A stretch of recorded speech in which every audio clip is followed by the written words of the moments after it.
Well, I'm excited this morning, especially at this juncture, being an author myself, having to interact with another author who is in the country and who is having some sessions, in fact, today at ISA of the University of Ghana. I'm pleased to give you Chigozie Obioma, author of The Fisherman and an Orchestra of Minorities.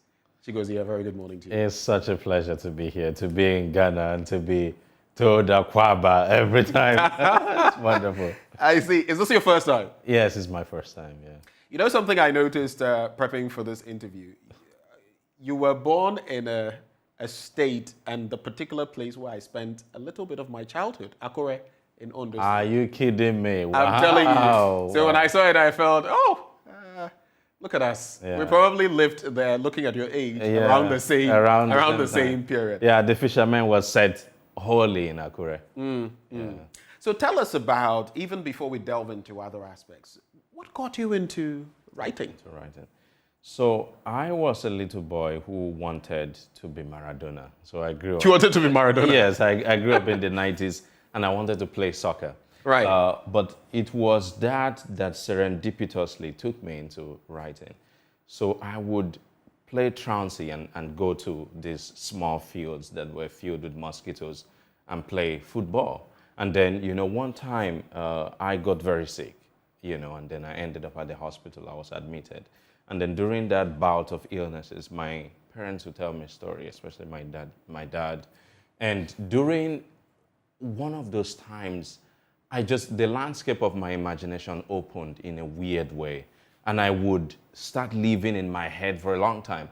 And all I wanted to do was hear stories. And one day when I was probably like 9 or so, and I was able to read, and he told me, he said, do you know that you could actually read those things in a book and then tell them?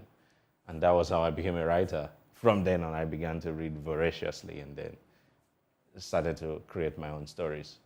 How has your, career as a lecturer, how has that impacted this as well? Because apart from your background and these incidents you paint, I'm sure your work itself, in English and teaching has also had an impact. What would you say the impact has been? Yeah, so, I teach, there's the assumption that because I've published these novels, then I know how to teach. I figured it out. So what I've learned from teaching young writers and mentoring them in general is that you learn a lot yourself, and because you're constantly being exposed to embryonic work in process, your own understanding of how fiction works, of what actually is good, gets reinforced all the time. So that, the more you're exposed to these things, you start saying in your head, okay, I myself have to avoid that thing, this thing that I'm correcting in these works. So it does help me, and I'm happy. Even Manasseh Awuni was in one of the workshops that I did. That's how I got to know him. It gets you to meet a lot of people, and tomorrow when he becomes a great novelist as well, I can say, that was one of my people. Looking at reading some details of your work, I've not read the entirety of the books, the 2 books you've published, the Fisherman and an Orchestra of Minorities. But you sort of give me, though it's not fantastic realism, you sort of remind me of Benjamin Okri and a bit of Benjamin Kwachi. I don't know whether you've read either of them. But with your works in 2015, The Fisherman, give us a bit of a summary of what that story is about. I'm sure those watching us will be thinking, what is his style? What's his genre? What would you say is your genre, even before you tell us that? So honestly, I have coined the word mystical realism. Mystical realism. I think that's why you remind me of Benjamin Okri. Right. Yeah. So in they call, critics have said that these are magical realism. But in magical realism, you can create anything. Like, for instance, Garcia Marquez, you can have somebody stabbed and the blood out of the person's bowels can flood an entire city. Which is an impossibility. Is an impossibility. But in mystical realism, I think I'm trying to mine the African worldview. The Igbo, for instance, believe that there's no distinction between the world of the living and the dead. we interact and move out of those spaces. It's a fluid continuum. It's very fluid. So in that sense, you could have the story of the fisherman, which is about a madman who has prophetic instincts, who sees the future and makes a prediction that comes true. But then the question is, does it come true because of the madman's prophecy, or did these boys bring it to a kind of realization? So that way, the course of nature is not interrupted in the way in which magical realism interrupts nature or fantasy.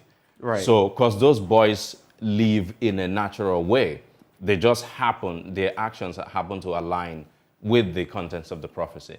So that is what I'm trying to do. It's interesting, very interesting, these dynamics that are playing out. So that is The Fisherman. Yes. Let's talk a bit about An Orchestra of Minorities. This was published in 2019, 2019, right? yes. Right. So this is a novel that is told by a Chi. So if you have noticed, I don't know if your audience knows this, but most names from the eastern region of Nigeria begin with the Chi. Chigozie, Chinua, Chinonso. So the reason is because... so it means even Chimamanda. Yes. So it was believed that every individual has this genuine divinity in them. Right. That the Chi or the Kai. Chi, yeah, right. the Chi. So that is a spirit that I've become very interested in since I was born, because anything that happened to me, if I took ill as a child, my mother would say, well, it's because of his interaction with his Chi that this has happened to him. There's something going on between you and your Chi. And your Chi. So madness is seen as a result of discordance with one's Chi. Right. So this story is a testimonial story told by a Chi, a spirit of this guy who gives all he has for the woman he loves. He sacrifices everything and loses everything at the end of the... So, I mean, not to give away anything, because I want everybody in Ghana to go and buy the book, and so it's a story of self-sacrifice. It's an odyssey as well.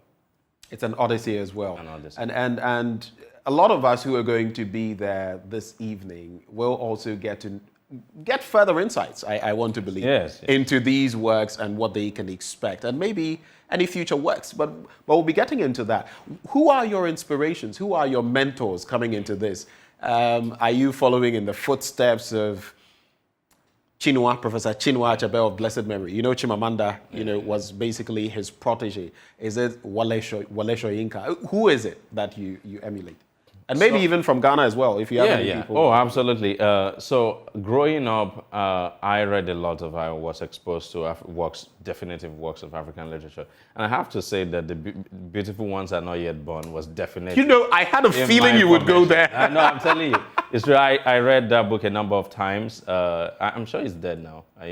Ama. Is he? No? I have to confirm that. I haven't said anything. I'd have to confirm that. You know one thing I like about his book? Yeah. The fact that, he spells beautiful with a Y. Yes. You notice in that was one thing that hit me, that actually got me to read that very book. much, yeah. So those were formative, but also because I began reading what was on my dad's library, I read a lot of Greek tragedy. Classical European work. Shakespeare was a dominant force in my upbringing, and that is why my works tend to be tragic in their inclination. I mean, there's a lot of joy in them, but it's I think shaped and informed in tragic comedy and all of that. Subterranean way by those elements. Anyway, I hear he is still alive. Oh no! I pray that you continue to no, but not your. I mean, looking at when we were reading, The Beautiful Ones Are Not Yet Born. You would think that, but he's still. Some of us weren't even born by then. Anyway. So, having spoken about your influences, for example, and looking at the number of translations, your work has been translated into over 25 languages and all of that. How do you handle all of that? Because you're globally known, and we're talking about the Booker Prize, you've been shortlisted, we're talking about other prizes that you've won, international prizes. How does that make you feel? Well, you have to be grounded. You have to always. I say to people, I'm just starting. I'm 36 this year, and I'm grateful for all of these things. But I have, I want to do more. I want to be able to tell. So I have hopefully a novel that will come out next year, which chronicles the events of the Biafran War. So I want to be able to fill gaps that are in African literature. Like, An Orchestra of Minorities was born out of the desire to write a cosmological novel, because I read Paradise Lost by John Milton. And I'm like, okay, so this guy chronicles the fall of man, heaven and hell, this Judeo-Christian cosmology. And you have all these religions in Africa, and there's no decidedly cosmological novel. And then I did that. Now I want to write a major war novel. War novel? Not a wartime novel. Okay. Not one that is, but the men and women that were in the trenches. What does it mean to sit in a trench for 36 hours under, experiencing hunger, under constant shelling and all of that? So I like to say that I want to do the dirty work of African literature. Fill those gaps, that are still, there in one way or the other. Mm. One question that I know a lot of people would have for you: just how much does it take to break through? Because I'm an author myself, and while I have a lot of manuscripts and all of that for fictional and other works, you would realize that breaking through in our terrain is immensely difficult, not to talk of even going beyond the shores of Africa and all of that. How difficult is it to break through, and what example would you say rising authors can emulate from you? So what I would advise people to do is, it's difficult, especially if your work is set in Ghana, for instance. If you want to write about what is happening here, you want to document some of the, events in fiction, nobody is necessarily interested in that until you make them interested. People don't care about, they're more interested about stories set in America or Britain or Germany or whatever. But what you have to do is have an almost obsessive dedication to your craft. And then once you do that, you will find readers. And it's easier today. There's the internet, and you could also, I think what I did was, apply for MFA programs in the US, for instance, or workshops where you meet with established writers who can mentor you. So that is one of the ways to go. But you could also send your work to an agent. Let's say you've completed a novel, and look for my agent if you love my book. I probably have an acknowledgement at the back of the book. There's always an acknowledgement at the back of the book to people who have supported the writer. And then query those agents. Say, oh, my writing feels like that of so-and-so author. And therefore, sometimes they look at your work, and then, before you know it, you are at the door of a publisher. Was there an element of luck in all of this, do you think? Definitely. An element of luck. I will tell you this. I had 2 novels before The Fisherman, which nobody even looked at. They would just send me rejection. We don't want this. So why The Fisherman was the one book that people latched onto, I have no idea. And after that, then once you're in the limelight, it's easier, because when you came through with An Orchestra of Minorities, that was also shortlisted for the Booker Prize. Yeah, of course. There's a certain deference that people now give you. Like, one thing I often say is that now, any book I write, you are guaranteed that all the major medias are going to look at it. They are going to cover it. I will be You'll surprised. Get critical reviews. Yes, all of that. if the New York Times does not review a book by me, because so it gets easier that way. But starting out, I did not know what to expect from anything. Let's talk about 2 quick things. First of all, how you integrate your family sometimes and your background into your writing, and how, as a judge for the Booker Prize, you had to read 160 books in 6 months. How did you do that?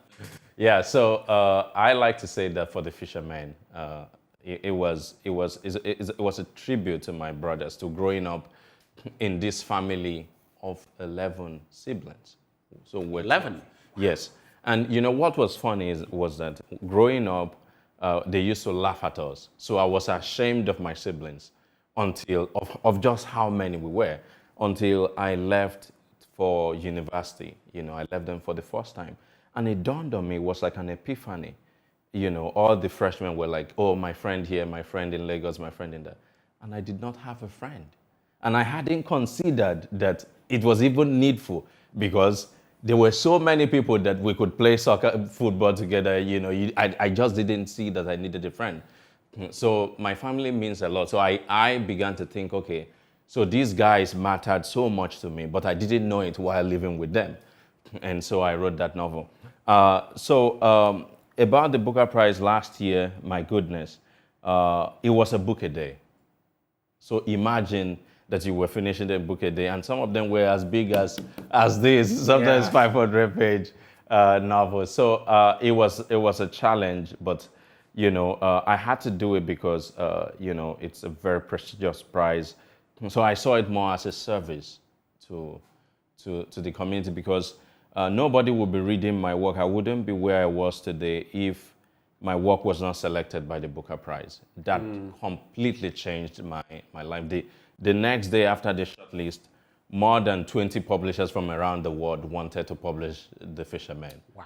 I'm telling you, like the week after, we sold 20 rights. It tells you what impact these have. So just to wrap up the conversation, maybe two critical points I want us to quickly take a look at.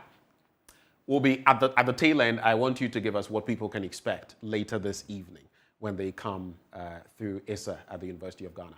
But before that, I just want to get your thoughts on Nigeria, its impact on writing on the African continent, and how you feel others, though we've spoken about young people, how can other writers on the African continent break through? What are some of the tips that you feel they should know?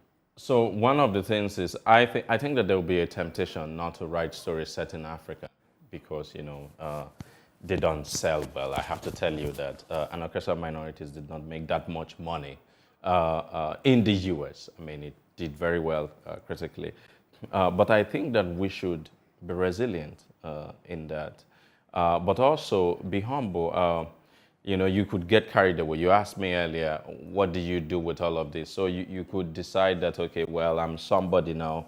But then you don't get back in the weeds because in the trenches of the work, in that sweating is where you produce this reasonable stuff. So ground yourself in some humility and make friends. Get to know people. Like you mentioned, Adichie being a protege of Chinua Achebe, yes. So if Achebe's blob on half of a yellow sun changed that woman's career in major ways. So get connected to those who are out there who are ahead of you, and that helps a lot. I'm going to get connected. Definitely. One of the people who helped me in Canada, for instance, is a Canadian writer called Essie Edugan. Edujan, yes. Her dad was from Ghana, and she promoted The Fisherman. She loved the film. I didn't know her. She would go on TV, CBC, and speak about this book, and she brought me. So definitely, we should look forward to those peers of ours who are ahead. Anyway, absolutely. Just to wrap the conversation, we have to go. But what can those who are going to share this afternoon with you, 11 a.m. to 2 p.m. No, 3 p.m. by to 3 p.m. It's been extended. 3 p.m. to 5 p.m. Right. So I'll be talking about these things. I will tell you how to break into publishing, and I will talk about my work, and I will take questions from you. So if you have questions, come and give it to us. Chigozie Obioma, shortlisted twice for the Booker Prize, The Fisherman, and An Orchestra of Minorities. Join him at the ISA Conference Hall today at the University of Ghana. It's been a pleasure, my brother. Thank you very much. Keep rising. Thank you. You too. And that is how we draw the curtains on the AM show for another beautiful morning. But don't you forget, up next, Joy News Desk with Samuel Kojo Brace. Stay and get informed.